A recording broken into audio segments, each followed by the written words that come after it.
because I often, okay, so this we'll record it so that we can put it on our YouTube page and that people can access it later. So my name is Moshe Kornfeld, and I am the founder and executive director of Colorado Jewish Climate Action. Colorado Jewish Climate Action is building a multi-generational Jewish and interfaith climate movement here in Colorado. We work with secular, interfaith, and frontline allies and pursue just solutions to the climate crisis. Our focus areas include education, advocacy, youth empowerment, and greening institutions. If you'd like to learn more, please be in touch with me. You can visit our website, or you can email me, or you can chat me, or call me on the phone. I'm putting contact information in the chat, so please do not hesitate to be in touch with me if you want to learn how to get involved. Climate change is a generation-defining crisis. Sadly, our leaders in Washington are racing in the wrong direction. They're looking to extract every last cent of profit at the expense of our children and grandchildren. And despite this setback, we must continue the work. This year, here at CJCA, we are devoting our educational programs to community and movement building, and to cultivating the resilience and spiritual resources we need to continue working for a just and livable future. In that spirit, I'm thrilled to introduce Dr. Alan Katz, our facilitator for this three-part mini-series on Judaism and ecology. Dr. Katz is a lifelong learner of Torah. He has facilitated conversations and led classes in Jewish scriptural study, spiritual growth, ethics, leadership training, medical sciences, and cosmology. Dr. Katz practices medicine and authors eco-theological writings from his home here in Colorado. Dr. Katz and I have been learning together for the past few months, so I know you are all in for a treat. And with that, I turn it over to you to start us off. Hi, everyone. And Moshe, thank you for that most generous introduction. Welcome. Welcome to this mini-series entitled Torah and Ecology. This is Class 1, and Class 1 is entitled The Cosmos in Harmony and Balance, Born in Unity, Doomed for Fragmentation.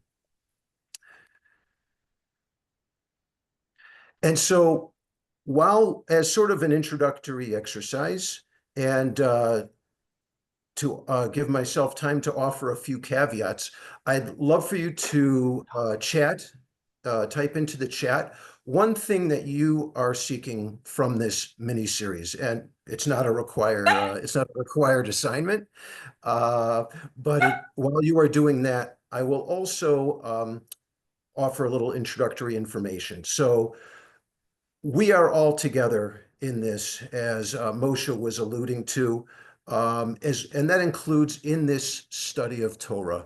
Please call me Alan. I'm a fellow learner along with you. I may be your cruise director, if you will, but I am part of this cruise, and would stand to learn as much from you as I hope you would learn from the material in this class and from me. And so I would also offer, if you have questions, please feel free to raise your hand. Ask Moshe will reach out to you, or you can type them into the chat and we will stop along the way to answer them. You can also email me with them and I'll provide my email. If you happen to see what you perceive as an inconsistency or a mistake in my logic, I look forward to be called out on it. I hope that you take advantage of the material. I hope it's a growth experience for you. You're invited to engage with it after, and Moshe will be putting into the chat a link to the slides tonight for your later reference. We're going to be covering a lot of ground here. We're actually going to be covering Torah from Genesis 1:1 to the very end of the book of Devarim, the book of Deuteronomy.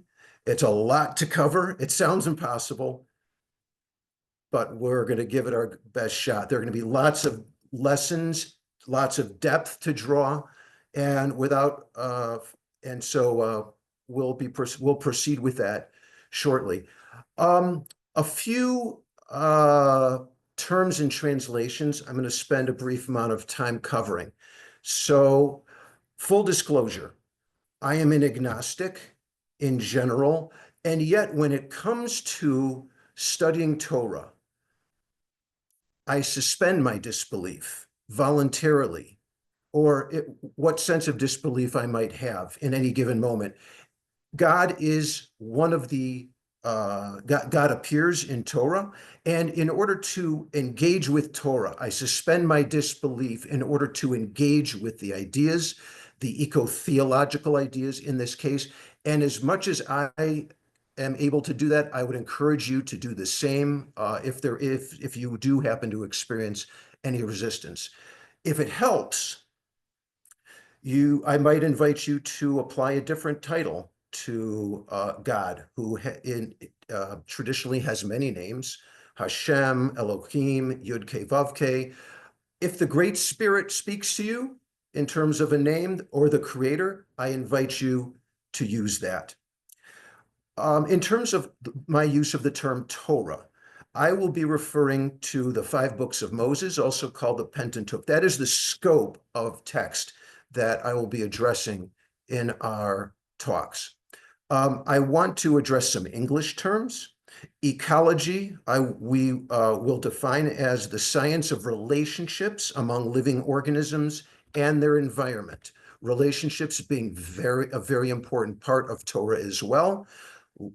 It is a book of life to those who hold fast to it, Torah is, and so living organisms, also very important.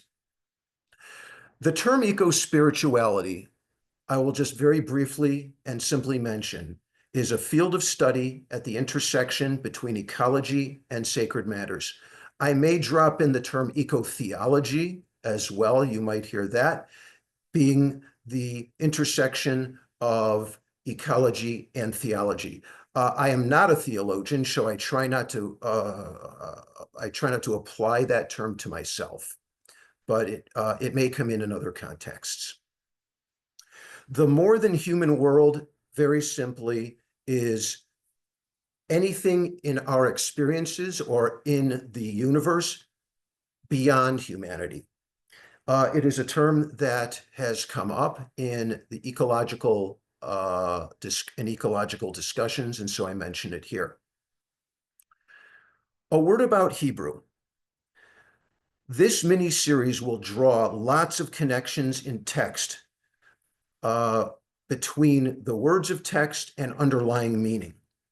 In a deeper study of Torah, Hebrew is essential, I would say. There is so much more there in the Hebrew. Trying to study Torah in another language, according to Chaim Nachman Bialik's words, is as if trying to kiss one's lover through a veil, and I feel the same way.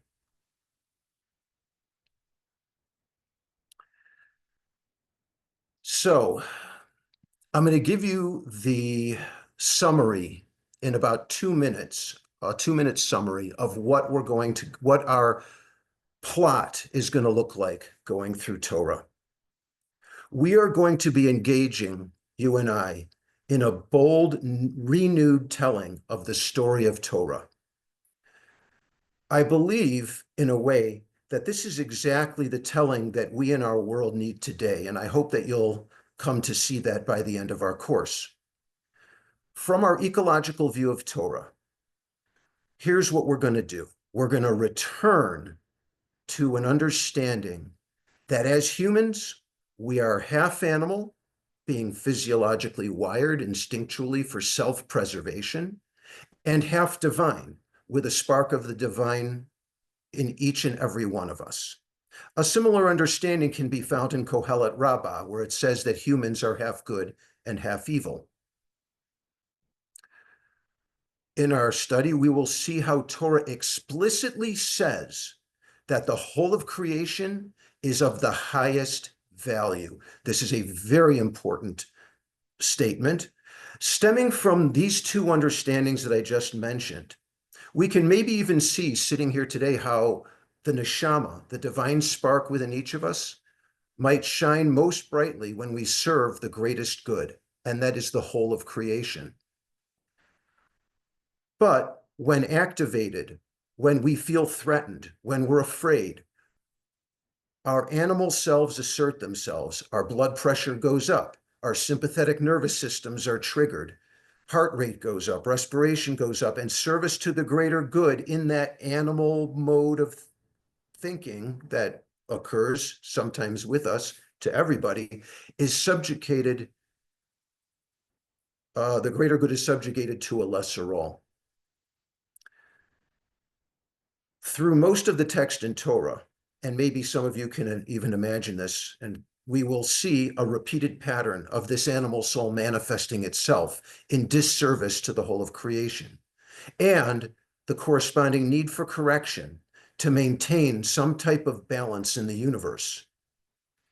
This misbehavior consequence pattern has continued not just in Torah, but I'm speaking of through all of human history, uncorrected, since first receiving the Torah at Sinai, actually, and before.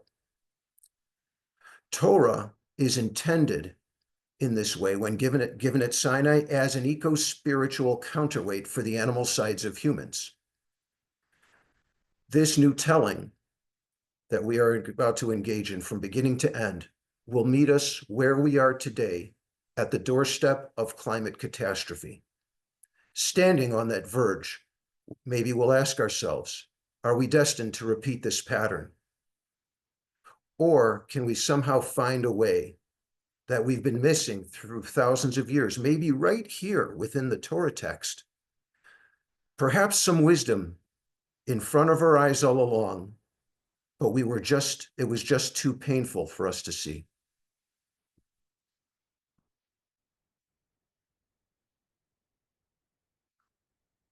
This is a graphic of that pattern that I was mentioning before. We have in this series of arrows, blue leading to blue, and we have a baseline human status, how we are wired, how we exist in a moment.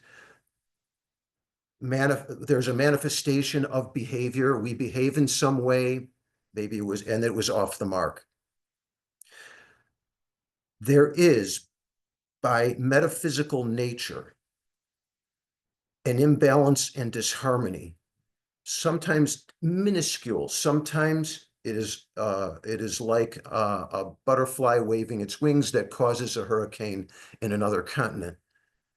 We can't really tell. We don't know the full repercussions of our behaviors. But if not corrected, can pose a risk to the global ecological balance and spiritual harmony that can even work to diminish us, our own behavior. That's where the Jewish traditional mechanism of teshuvah, repentance, repair, and return towards a clean slate, sort of fits in. It buffs our tarnish and our souls from having the tarnish on our souls from having fallen short of the mark, and enables us to return to a better place. And that is part of the mechanism that will be so relevant in the spirit of what we're doing tonight and on future study sessions together. Hope and resilience will be necessary while the climate crisis continues. We might find it in many forms and in unexpected places, and we will touch on a few specific ones in this class. I'd like to go through a little bit and just give you a sense of what we can look forward to in each class, and then we'll get after this into some participatory discussions and exercises and look at text. Class 1, we're going to look at the biblical story of creation. We're going to look at basic qualities, according to Torah, of humans, the cosmos, and the creator. And we're going to get to see how the early humans and early universe relate to their creator and to one another. In class 2, here's sort of that familiar diagram. We're going to be looking at Garden of Eden, Noah and the flood, and the Tower of Babel stories. We're going to draw eco-spiritual lessons from these stories and evolve how humans, the earth, and God interact.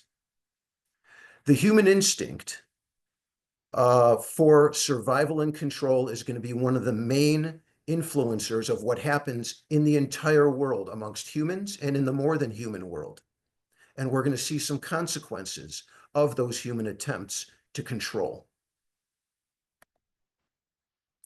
In the final and third class, we're going to cover a really broad area. You may not believe it. The entire rest of Torah after the story of Babel. We're going to see how terrestrial integrity is endangered by motives of human conquest within Torah. And we're going to be looking at how Torah is an antidote for human-animal behavior and provides a path for human relationship with the earth. I'm going to take a pause right now. I know that's a lot of introductory material. We're going to dive into the text in just a minute. Wanted to pause and see if there are any questions right now. I don't have, I can't see hands raised, but if you do want to raise your hands, you're certainly welcome to do that.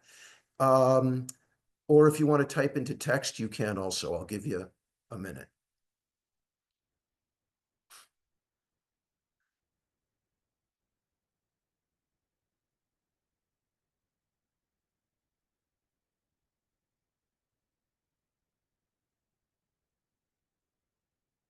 And if not, you could again chime in at a later time. I'm going to go ahead and we're going to begin with our Torah study here.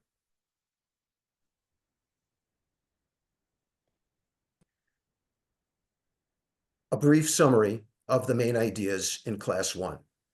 These are the ideas that if you're going to remember 3 things, remember these, and all the rest, as they say, is commentary. Main idea number 1. The world was created in an eco-spiritual balance and harmony.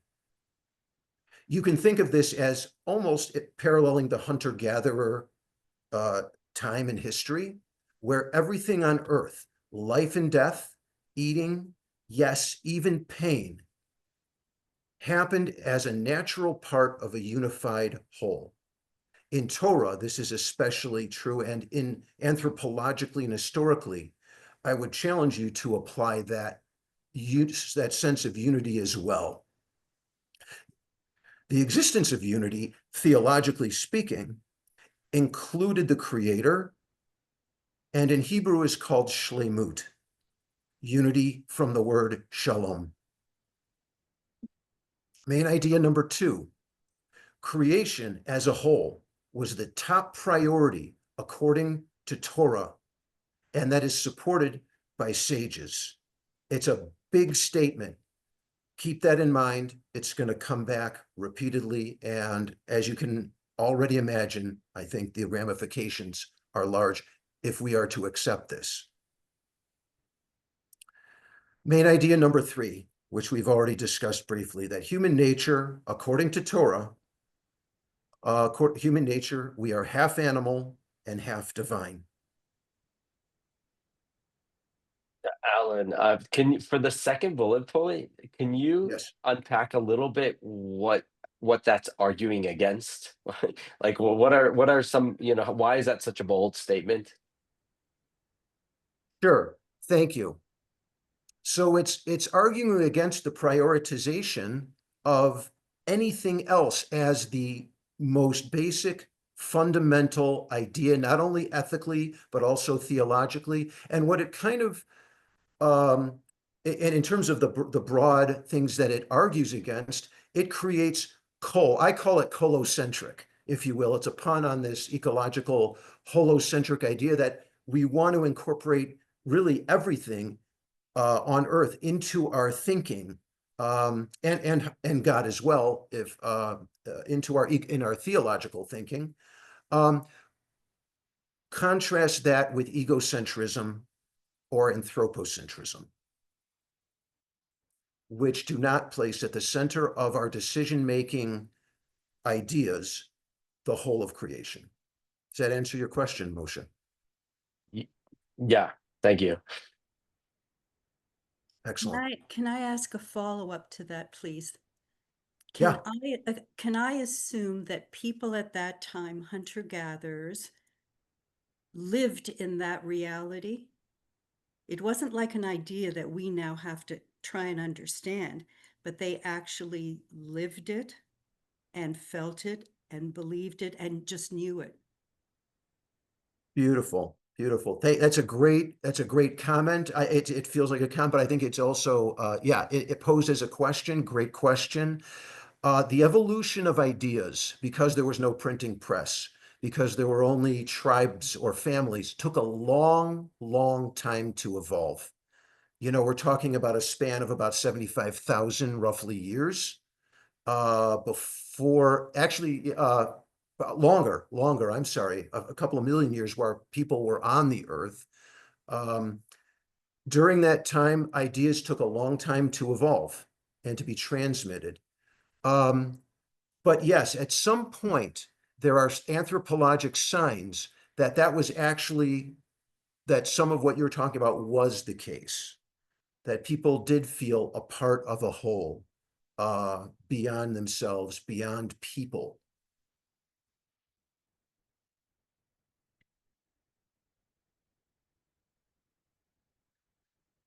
So, um, into the text. We begin with a topic sentence, Genesis chapter 1, verse 1, the nature of cosmic reality from the human perspective, granted, in the very first verse in Torah. Here it is, in the beginning, in a beginning, as is in the translation of some Hebrew. God created Shamayim and Aretz, normally translated or commonly translated as heaven and earth. Earth generally refers to, Aretz generally refers to earth or the material plane, the real world, if you will. Shamayim is a little more complicated, and there are different ways of interpreting it.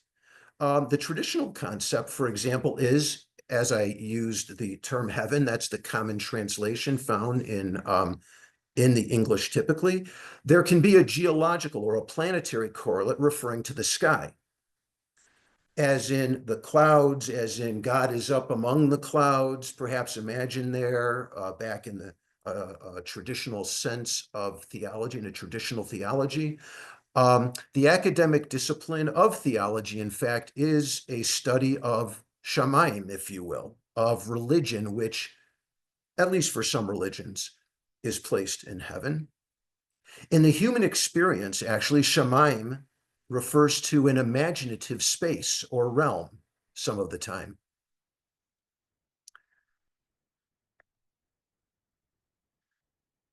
A brief stop on Genesis chapter 1, verse 2, and the cosmos was unformed and void.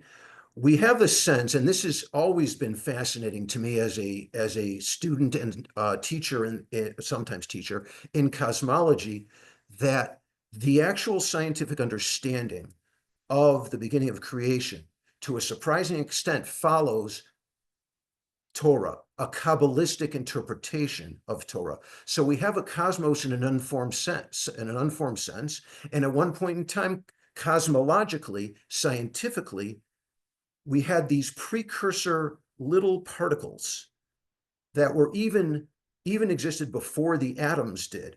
But eventually there was a differentiation scientifically into atoms. The universe formed, expanded, cooled, and over billions of years, here we are today. Not so different, at least on the surface and in Kabbalistic understanding, from what this verse frames, an unformed and void beginning.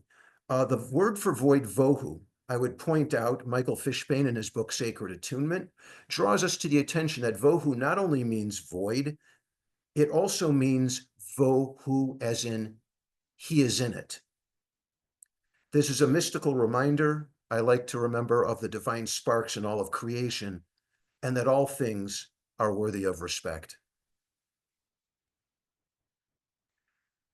So Torah proceeds in Genesis chapter 1. There is the creation, not in order, I'm going to get this mixed up, light and the firmament and the dry land, sky and the seas and the grasses, fish and birds, earthly creatures, and lastly, humans, which took place over 6 days.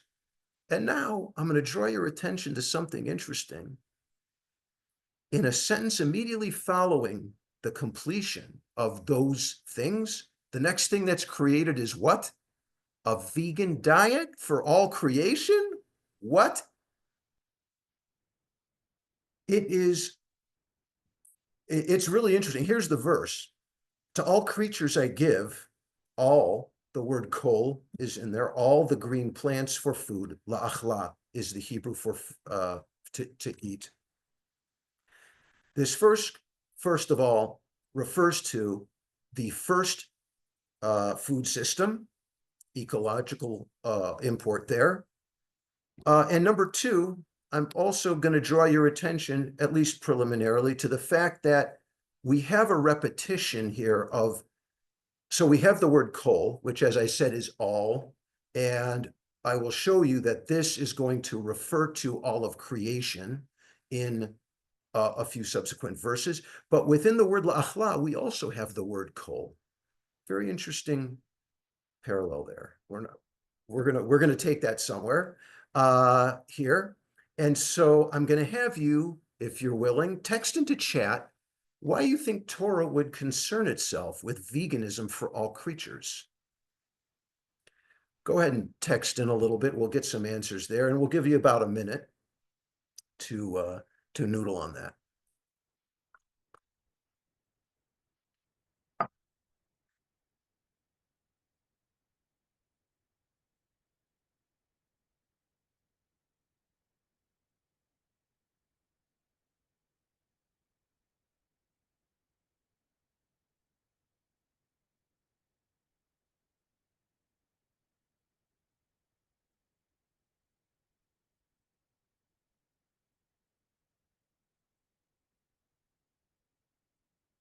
Thanks for those texts, Linda and Eric. Beautiful, beautiful. Up here comes some more. Beautiful, beautiful.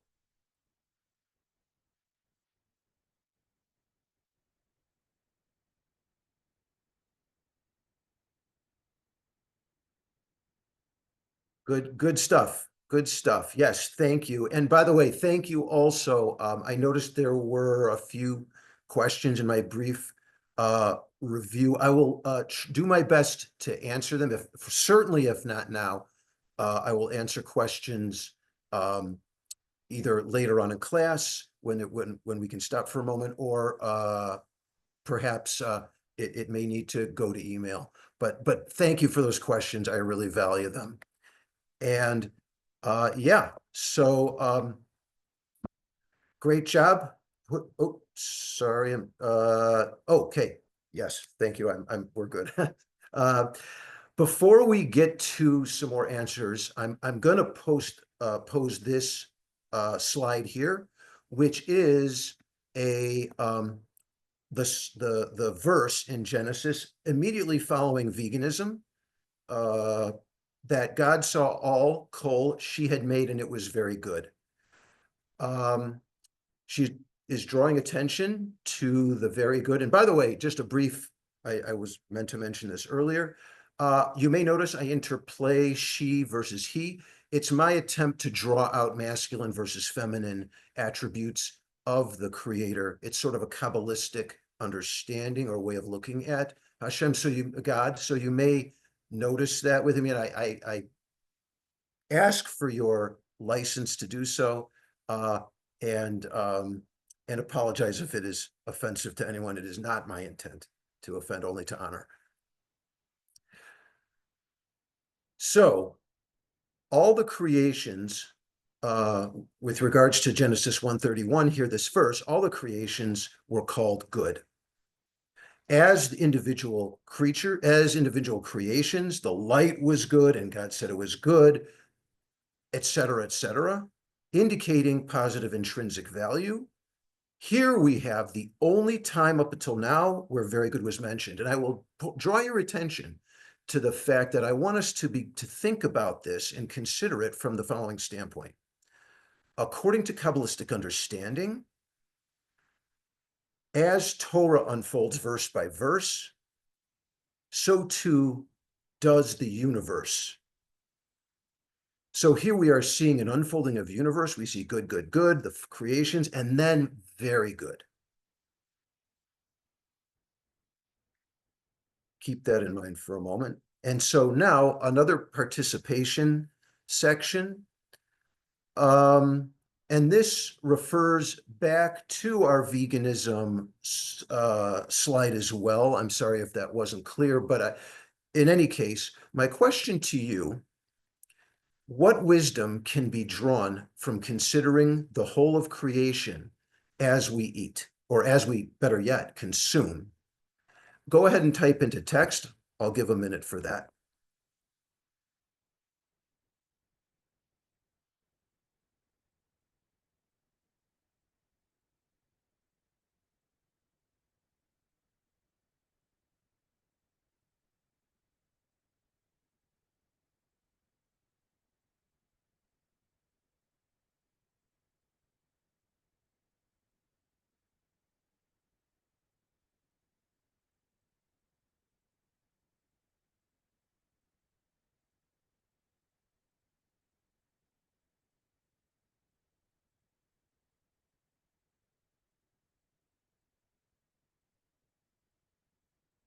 Beautiful, folks. Again, wonderful answers. Yep. Yep.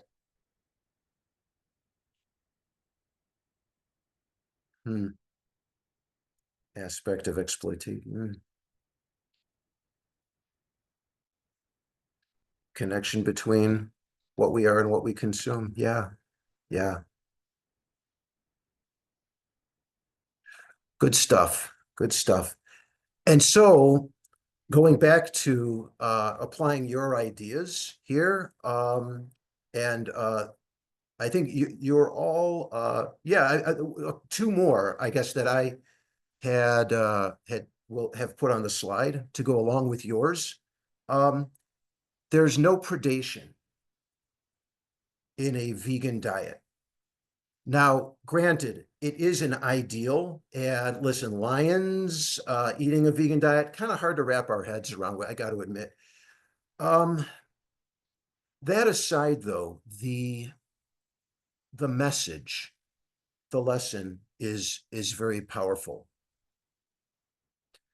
There is no pain one animal, carnivore, will cause another. And again, I had mentioned this parallel between achal and kol, and y'all had hit the nail on the head with your answers. So beautiful, beautiful. Love that. Thank you.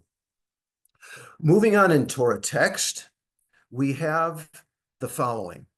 And now this might be familiar to some of you. The heavens and the earth were completed via hulu, and all kol, their hosts. We have two more repetitions of the word kol in this verse here. So repeated verse after verse, kol, kol, kol, and it's going to continue on from here to where it's repeated numerous times. I think I lost count. I think it was 12 times or something like that, emphasizing the centrality of the kol within God's creations. So, okay, guys, now we're gonna, I'm gonna go ahead and pause before our breakout session. Any clarification, questions that need answering at this time before we go into our breakout sessions?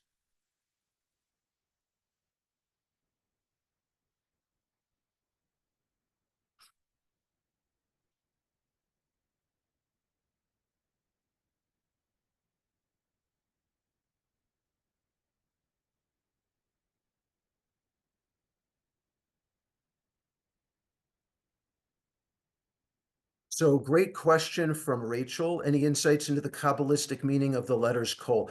Maybe what I will do, and the answer is to some degree, yes. The answer is yes.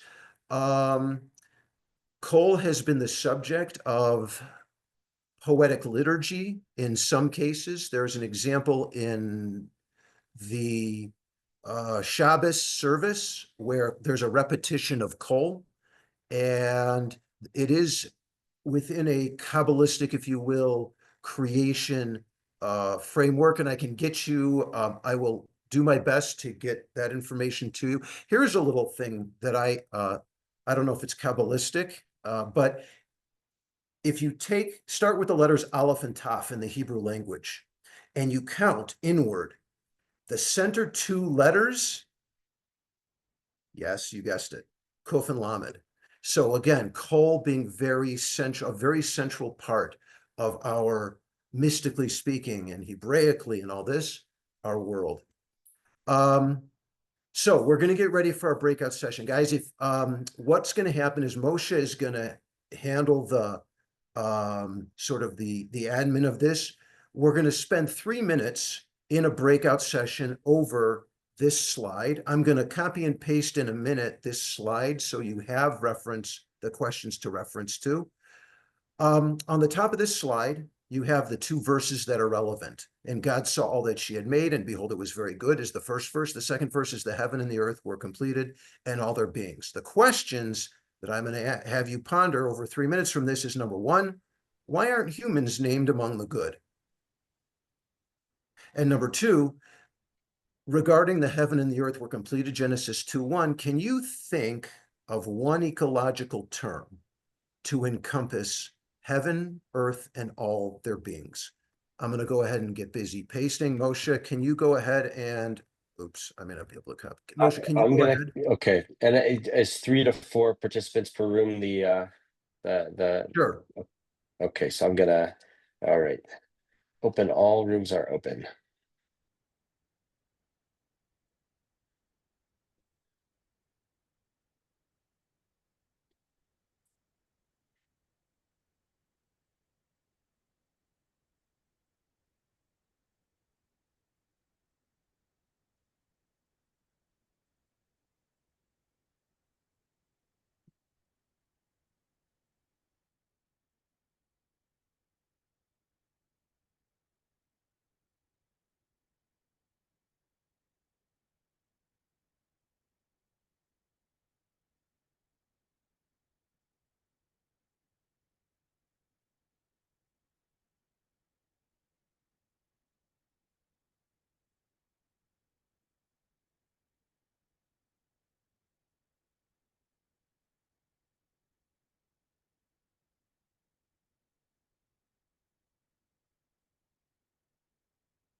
Moshe, did you time, or I'm sorry, did you time is it a timed breakout?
So I close the rooms, and they'll have everybody will be thrown back into this main room in about 30 seconds.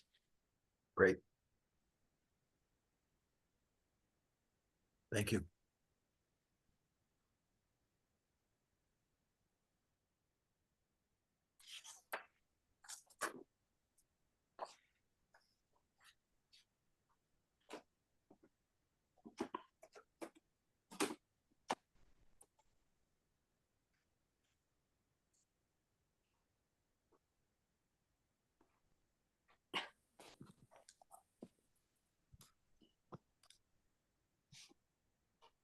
Great.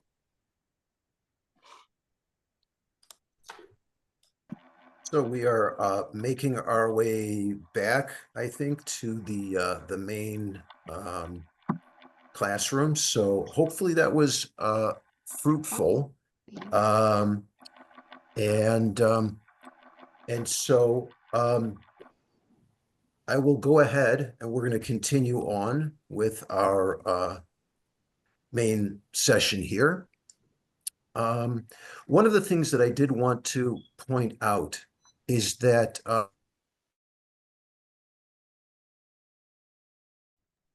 as I hope you might have concluded yourself, this verse, and the heavens and the earth were completed and all their hosts, the one ecological word that came to mind for me was ecosystem. We have a sort of the abiotic, if you will, is the ecological term, the non-living environment, as the earth. And then you have all the hosts living within that environment, the animals, the bacteria, the plants. And so when you think of Shabbat, and where this verse starts to get into, it's the first one of the first verses of the Kiddush that we say on Friday night over the wine. And if you think of Kiddush, I'm going to go a little quick here, but bear with me, that you have the greatest good, you have the ecological term. Ladies and gentlemen, we have an ecological term here as one of the first verses of creation. And we have the greatest good in there too, that she saw all that she had made and it was very good. We get a sense of that a balanced ecosystem to support life is actually of the greatest good. This theme actually has been taken up by our sages. There's some wonderful writings in Guide for the Perplexed written by Rambam, who's one of the considered one of the all-time greatest sages, and Rav Abraham Isaac Cook as well has riffed on this idea of the whole, of the whole of creations being most important. Going to stop now and see again, take some, open up for any questions. Before we jump into what Torah says about human nature.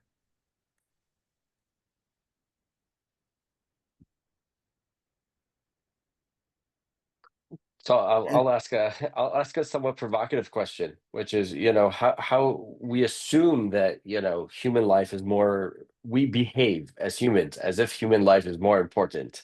What where in your view, how does that correlate with what we're studying here? If we choose between, we're always going to choose between saving a human life and, saving an animal life.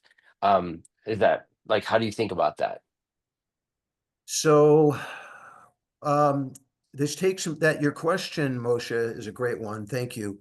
It takes me back to actually the quote guide for the perplexed segment from Rambam, where he sort of around this topic, this verse, loosely speaking, he says, I'm going to have to paraphrase, I cannot quote him off the top of my head, but basically all the existent species, all the existent individuals of every species on Earth, including humans, is of no value whatsoever relative to the whole of creation.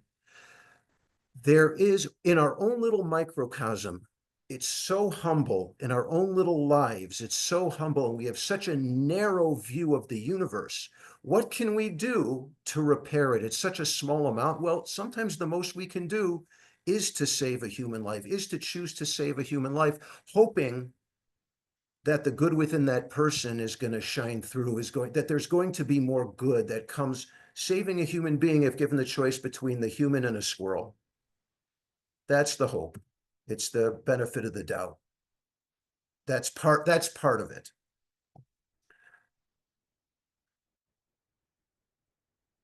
So we have to make decisions from our own perspectives, and yet we can change. We might change our perspectives. I'm hoping some of this challenges you to change some of your perspectives, and that will be a beautiful journey in and of itself.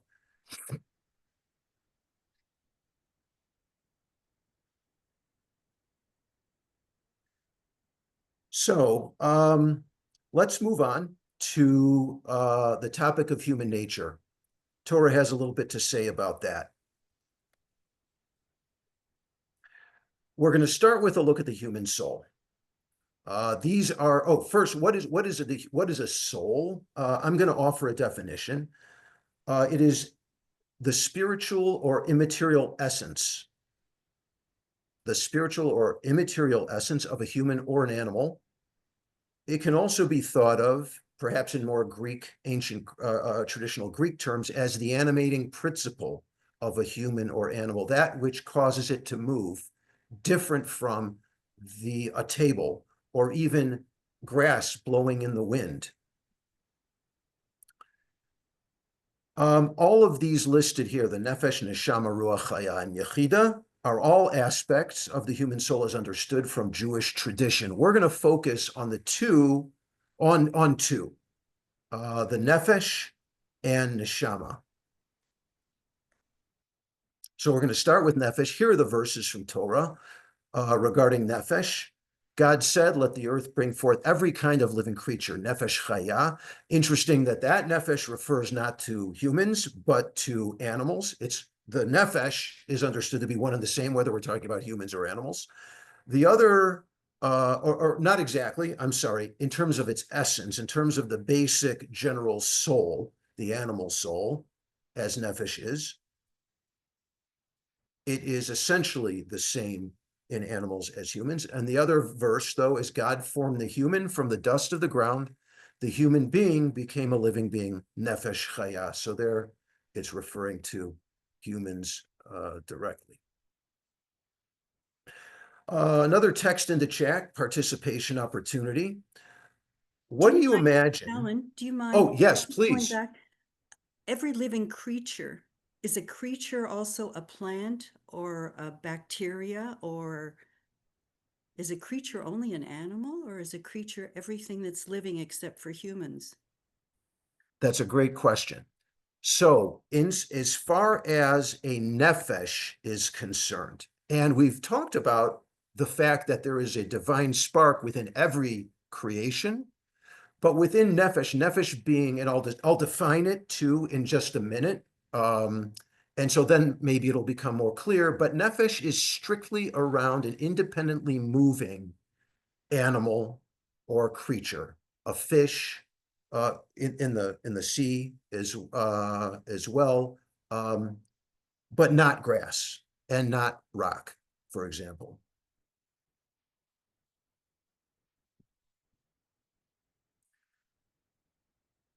But thanks for asking.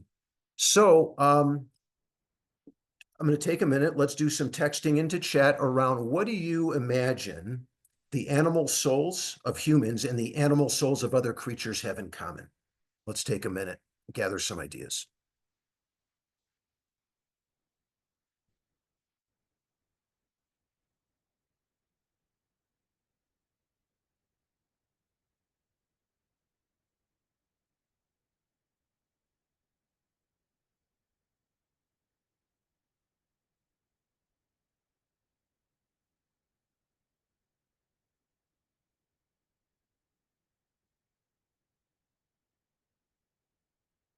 Hmm.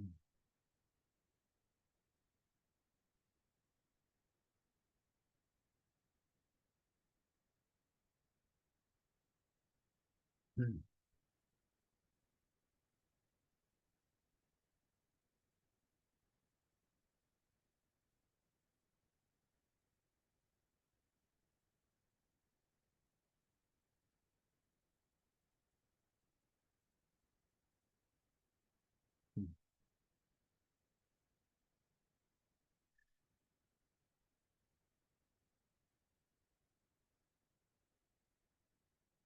Hmm.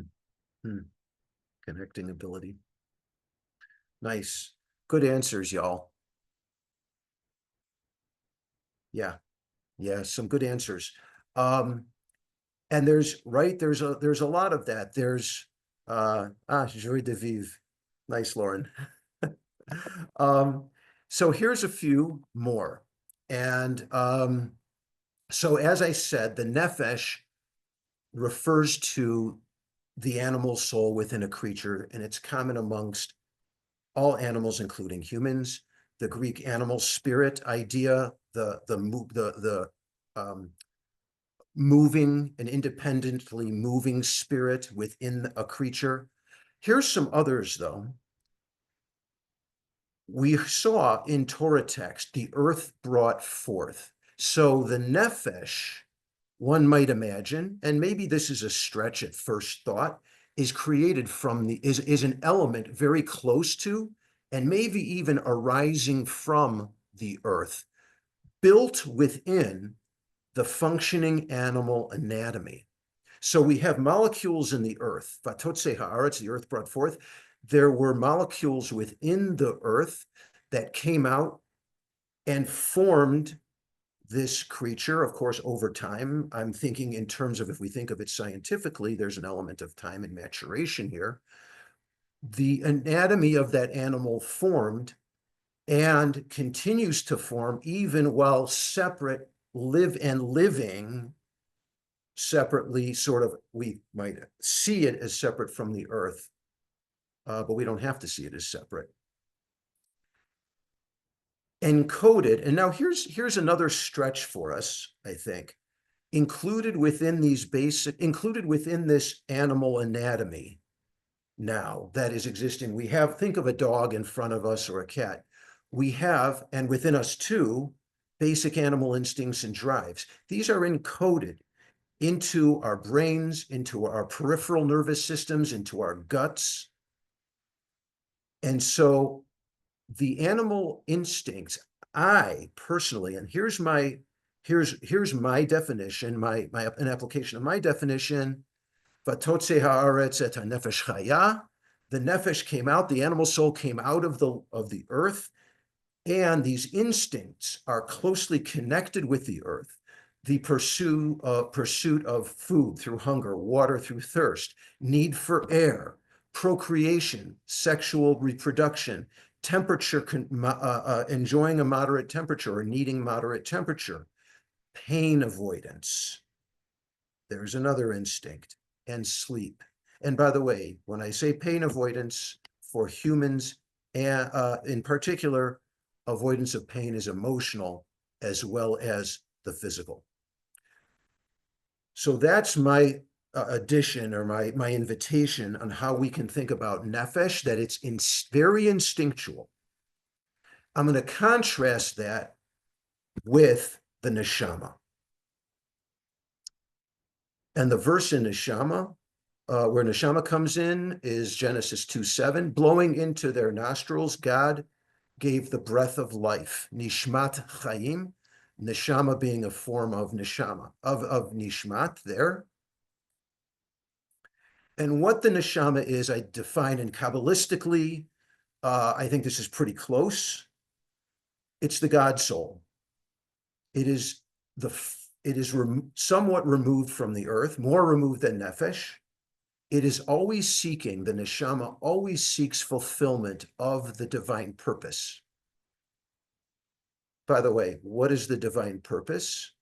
It is around the call of creation. We just read that. And that's a connection that I'm making here. It's elsewhere as well, in other sources, but I want to emphasize that. Neshama is found within all people.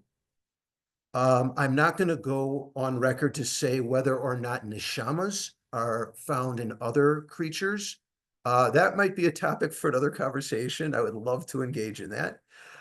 It's a part of the soul, though, the neshama is, that while not ours, is housed within our bodies during our lives. It is ours and it's not ours. But again, I want to emphasize that in my understanding of neshama and in the call of creation being very good, nothing else being very good, to me, the neshama is that which serves the greatest good of the whole of creation.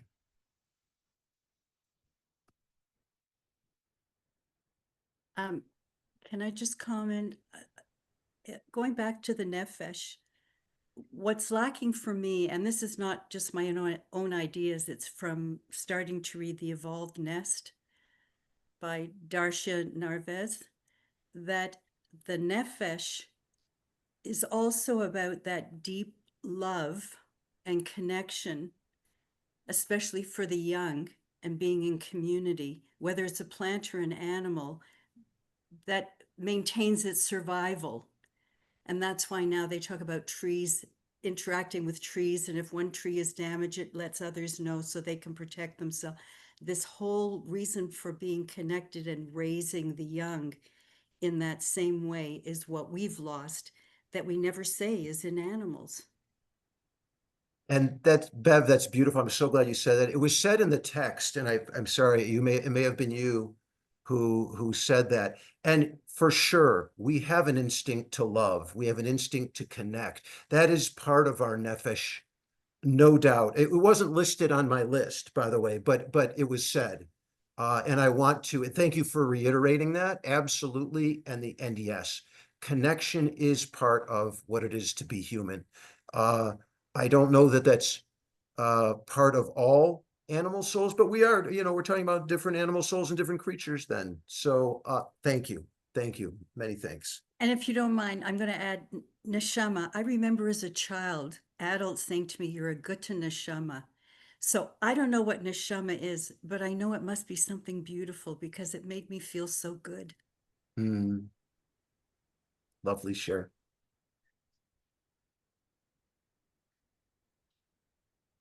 So moving on from this topic of soul, we're going to glean some other sense of human nature by the way that humans were created in Torah, how the creation was described. And there are two ways, two verses.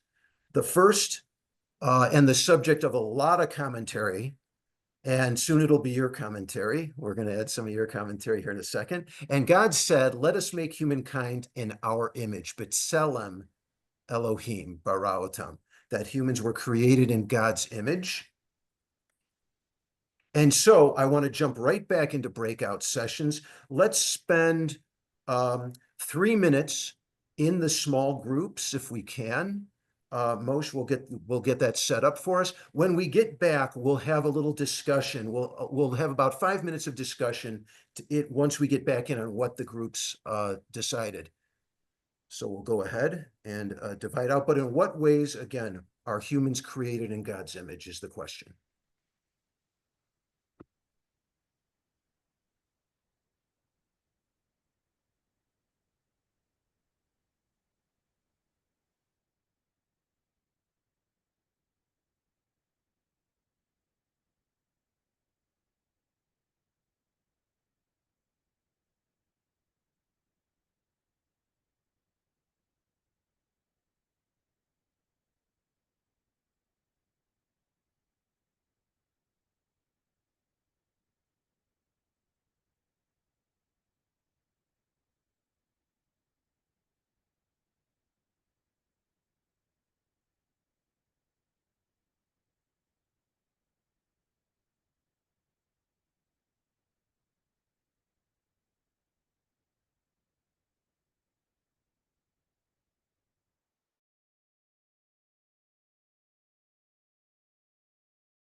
Waiting for the rest of the gang to get back. Looks like most of us are out of our chat rooms. Excellent. And so let's spend a few minutes. This is a really this question I think is really relevant. And just to let you know, there was a wonderful book, Kabbalah and Ecology, or maybe it was Ecology and Kabbalah over there. Kabbalah and Ecology by David Seidenberg. Really thorough book if you're ever interested in going deep into ecology and Torah. He really spends a lot of time dwelling on this, and so it's a popular or it's a favorite of mine as well. So excuse me. And so let's hear from others. What did you talk about? What how are humans created in God's image?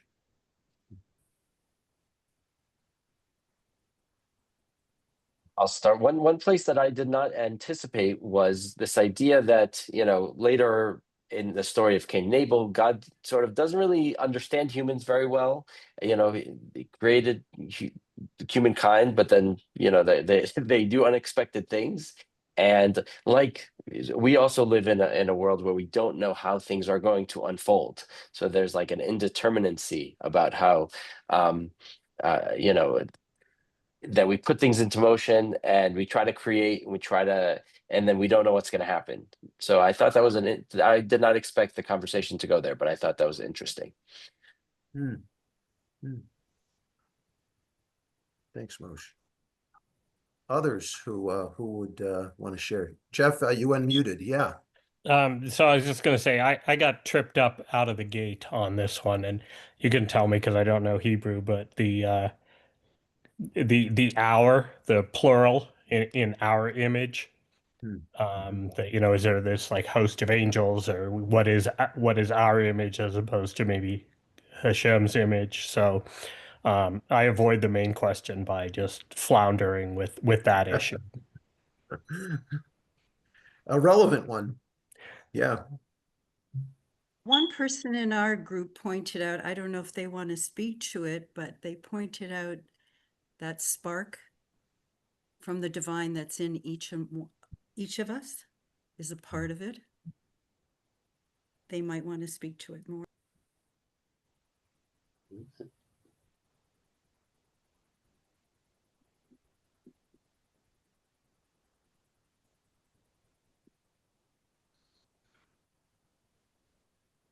So yeah, having the neshama, as you said, defined as the God spirit, does have a part of Hashem in us and puts us akin to, in a way, God in that way.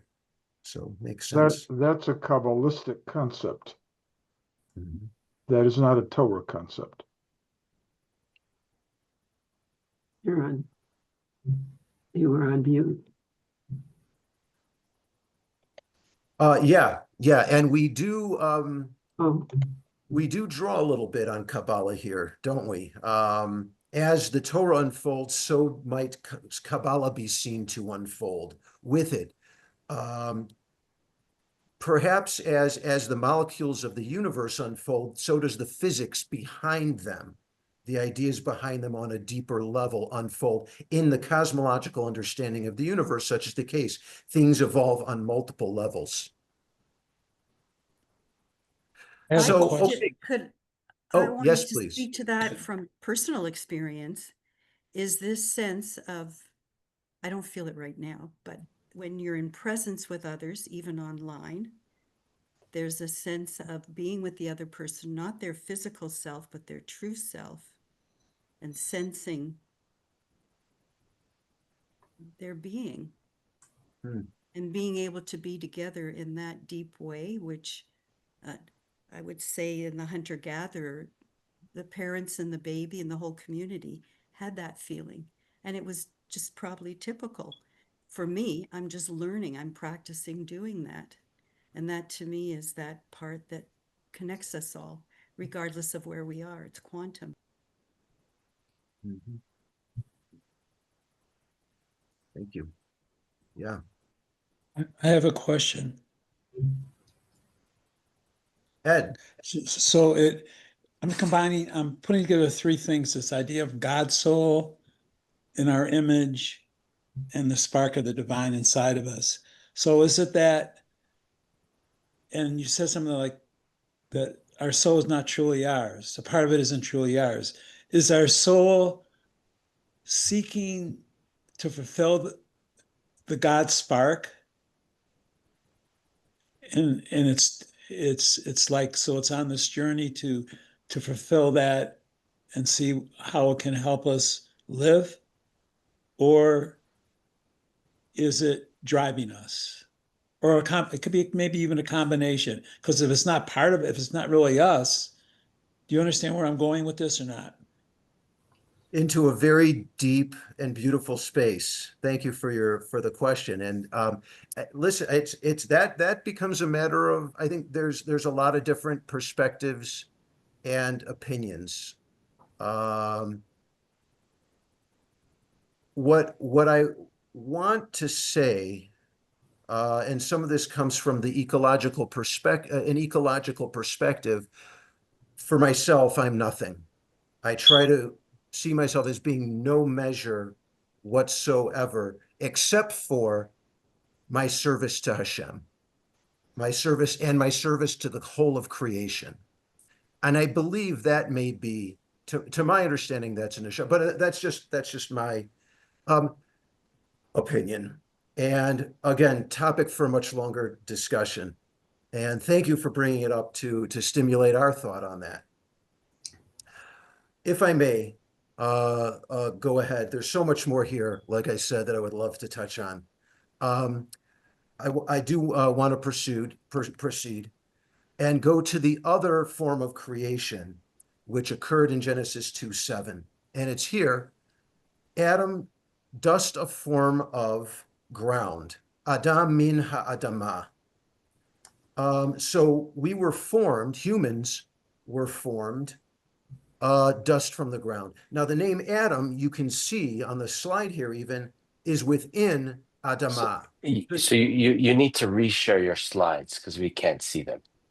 Oh, I'm sorry. You can hear me. Is that We correct? can hear you and see you, but we cannot see your slides. Can you We see can him see now? we can see each other and appreciate the each other's spark of the divine, but Ah, beautiful. Love it. And we cannot. so If you in reshare the will do. Thank you for letting me know. I did not know that had gone. So now you should be able to see the slides. Yes? now we can see the slides. Yes. Thank you. And thank you for bringing it to my attention, Moshe. So, Adam dust a form of ground. So we see Adam, the name, within Adamah. So we get the sense that alphabetically, Hebraically, and symbolically, we came from Adamah. And I also love this. I'm drawn to the word min. I use the definition form of. Now, that's not the traditional definition. This is my definition. I like form of because that is a definition of min. Most of the translations that you see in Torah on Sepharia is from. From, we got Joe from Joe from Delaware. We have Barbara from Oregon. But when we talk about Joe, or when we talk about Adam, a form of where they came from, we have something more. We have more of a sense of belonging. And that resonates with me personally, so I put it in. Three things to talk about. Let me see. Okay, we're going to talk about it here on another breakout session. Hope this isn't too much for you guys. I hope you're having fun with it. What is added? So Torah, every word in Torah is important, according to the scholars. What is the importance of Torah, including the word dust here? That's my question for you. 3 minutes in breakout. Oops, sorry. And I'll post that in the chat.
So welcome back.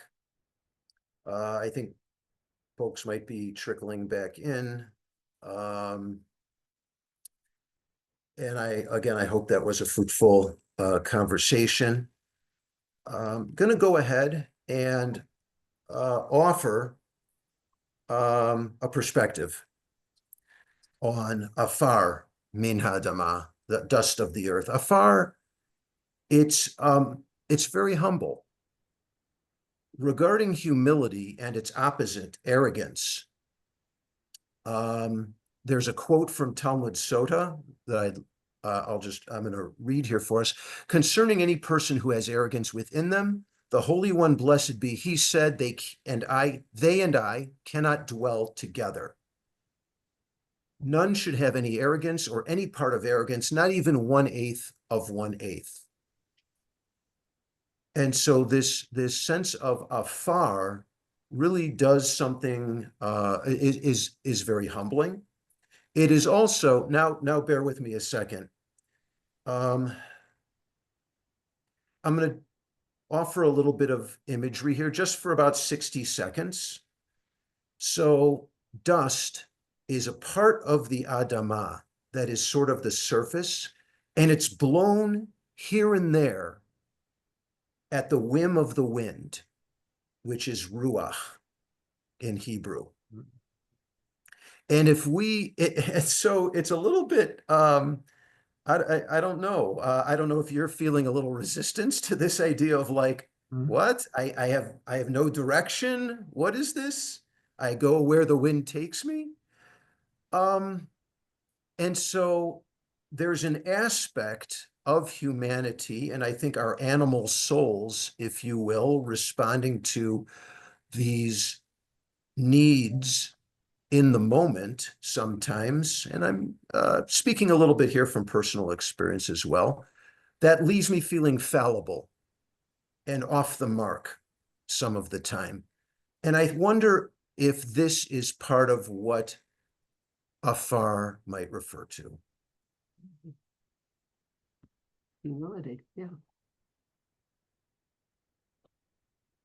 Can I respond to that? Yeah. Well, in our breakout session, I think the Torah attempts to show us to indicate humility with the word afar. There's no question about it. And it wants to teach us to be humble. On a personal basis, I don't accept that. On a personal basis, and I shared this in the group, that I think afar, dust, I'm made of stardust. I'm not made of earth dust. Everything around me is made of stardust. Everything that surrounds me comes from the sun. I'm much happier to say that I'm made of stardust, not of the dirt of the earth, which in true, well, okay, there is stardust in the dirt of the earth, yes. But I understand what the Torah is trying to do. Humility. It's trying to instill humility. I'll give it that. Thanks. Yeah, good point. And I love your focus on the stardust. It's a very beautiful image, in fact. What was I wouldn't, I think more as Adam, I mean, of dust sort of as part of the foundation, part of soil that is really one of the most important aspects of, the ecosystems. Healthy soil means that there's healthy plants, means that they're healthy people, sort of a foundation, and not something. It might be humble because it's all around, but it's also so fundamental. Nice ecological turn there. I love it. Love it. Okay. So we're going to take a look at From Hannah Katz to human behavior next, and what we can glean in early human behavior from Torah. And so we're going to look at these 4 things here. We're going to look at this term. It's called the Hebrew. We'll get to it, but basically ruling, controlling, mastering, naming, and the human niche, if you will. So first, we're going to start here. The word rule, and the Hebrew, by the way, I apologize. I actually think I skipped that slide earlier, but when humans were created, they were created urdu vidigatayam. They were to rule, or some people today use the term stewardship, and I will argue that they're one and the same when done properly. And so that's the one of the first behaviors that we are told in Torah humans are to do. Here's the thing about ruling. We might, push back against it from an ecological perspective. I know many environmentalists, have, and they like the term steward better. There may be a lesson that's missed here, and let's get into that. With it when thinking of it as rule, traditionally it was defined as rule, and here's what Midrash says about it. If humans merit it, they will rule. If they do not merit it, they will descend to below the level of animals. That's a very powerful statement. Rashi commentary also supports this. And what this gets at is proper ruling by the merit with which we rule is, here's my point. This is Alan speaking here, but how we were created, B'Tselem Elohim, is that we were made to rule and rule properly. To be co-creators, in other words, of a balanced and harmonious world. This is the human purpose, ideally. Because, again, I'll just close with saying, and for this point, sorry, Nas, I can't remember the Hebrew, it's skipping through. We will make humans in our image, and they will rule the fish in the sea, et cetera, et cetera. One comes immediately after the other. The answer of how will we be created B'Tselem Elohim comes immediately before or do. They will rule. My connection, the connection that I make personally, is that that's how we do it. We do it by ruling ethically. And by ruling ethically, Torah also, it's a big topic in Torah, how we treat the orphan, those below us, not as advantaged. It's not ruling, but it's having deference towards. And I think that is how we merit being in the image of Hashem, my personal opinion.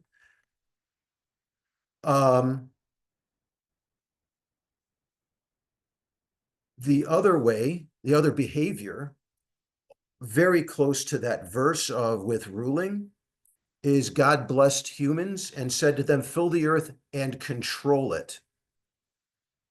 Control, I want to say, and maybe you can come up with an exception to this. I want to say control requires intelligence. So not that we are the only intelligent beings on the earth, but the amount of controlling that takes place on earth, it's mostly human. There were a lot of medieval texts that talk about controlling the earth, this verse of fill the earth and control it as a commandment. Rambam says, no, this is not a commandment that we must control the earth. It is a statement of our nature. The word is kivshu et haaretz, kivshuha, to kivshu et haaretz.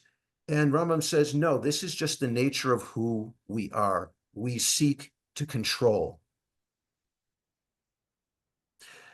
This is a very important trait for our discussion in our ecological discussion over these three classes. So we're going to keep coming back to control. I want to point out here, control is a way. So first of all, the control was offered by God in the form of a blessing. Vayivarech et Adam, that God blessed the human, And this was part of the blessing. It was purvor milot haaretz, be fruitful and multiply, vikiv shuha, and control the earth. So it was a blessing. Blessings, as they are offered in the first chapter, first couple of chapters in Genesis, all possess a similar characteristic, and that is they ensure the survival of the species which were blessed. To be controlled, to control, excuse me, to control the earth was our Darwinian trait, using our intelligence, our Darwinian trait that enabled us to survive as a species. So it goes along with that. Can I ask you a question about the language? Yes. This is the written Torah. The written Torah was done in Hebrew or Aramaic? This is all in Both. Hebrew? Okay, and it was done by men. So it was done at a time when patriarchy had set in already. So I do have a very hard time with these terms. I don't know what they were originally in Aramaic. They wouldn't have been like that, I don't believe. In Hebrew, yes. I would really be interested in what the oral Torah was before that time, before patriarchy set in. But you know, I take it that these words don't feel okay to me about ruling and about control. And I don't believe people, when they were in connection with nature, in their true nature, didn't think in terms of control and in terms of power over others. They were with them as equals. And when you see others as equal, that you're all connected, I just would not ever see those terms used. And I think there was both. There were times of both. Recall, and you may be right. I wish we could go back and somehow hear the tales that were told. Torah came about after the first agricultural revolution, and actually after the second agricultural revolution. Control and ruling the earth was already very deeply ingrained in human understanding at the time that Torah would have appeared, even as even I wonder to some degree if as oral stories go back further and into the hunter-gatherer phase. I can totally imagine, where would this apply? How would this apply? What? You know, but putting it at about, let's say 5,000 years ago, about 3000 BCE, which is when some of the first writings of Torah were initially discovered. There was control over the earth at that time. Responsibility. Ellen, so we are sort of already past time. So if I know, and goodness. we do have to we kind of have to sum up and close out. So if you so yeah, if you could kind of wrap it up, and then just we do have 2 more sessions to go. So we can continue the conversation.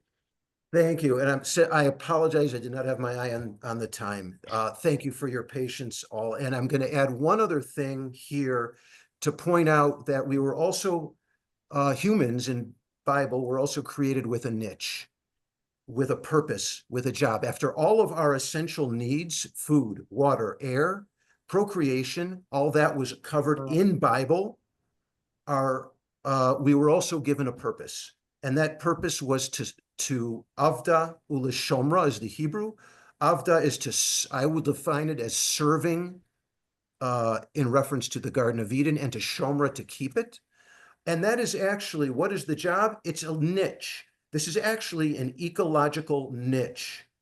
And so I point that out, and we'll talk about Shabbat next time. So thank you so much, Alan, for this really illuminating class. We will continue next Thursday, And then also the Thursday after Thanksgiving, we'll continue this exploration. As I mentioned at the beginning, please don't hesitate to reach out to learn more about Colorado Jewish Climate Action and about the work that we do. And I hope everybody has a wonderful night, and I hope that you have something to take with you into the week. Have a good night, everybody. Thank you Thank so you, much. That was great. Thank you. Thank Thank you. Thanks, everyone. Thank you very much, Al.